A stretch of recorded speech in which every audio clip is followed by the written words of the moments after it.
I've known you for 20 years, and I've been pretty close to your family. I didn't know that you were an alcoholic. I read your book.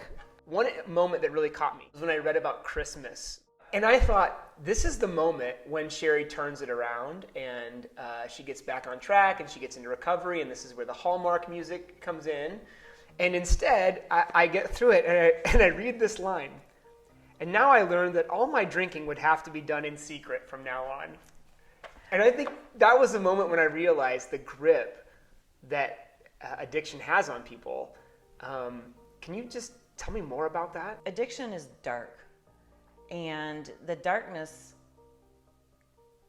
swallows you up because you are just frantic to make sure that nobody knows your secret. And you're so used to telling lies, you're so dishonest. Nothing comes out honestly anymore. And I think that the evil one, he does a good job of keeping you believing those lies, because the burden of it is so great. You're convinced that your life is over if you quit the addiction, which, speaking from my personal experience, there's a saying, and I believe it's from AA, that says alcohol is cunning, baffling, and powerful. And if you think about it, that's the description of the evil one. That's the description of the devil. When you talk, it reminds me of Jesus in John 10:10, where he says, the thief comes to steal, kill, and destroy, which I'd never thought about alcohol or substances and addiction as a thief, but it steals so much from you. This book is about all that it stole from you. And then Jesus says, but I have come that they may have life and have it to the full.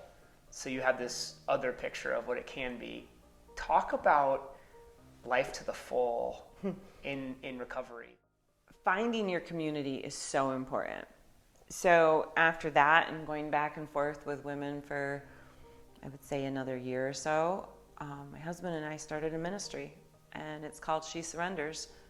And it's an online community, and we have private recovery groups. It's all very confidential, but it's a place where women of faith can talk to each other about what God has done for them, what God is doing for them.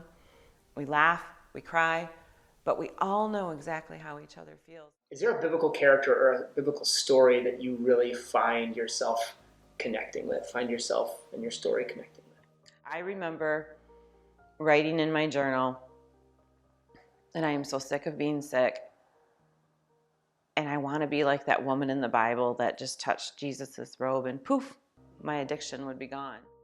How would you define recovery? I don't need a substance anymore to tell me that I'm enough or to define who I am. I know who I am, and that's recovery.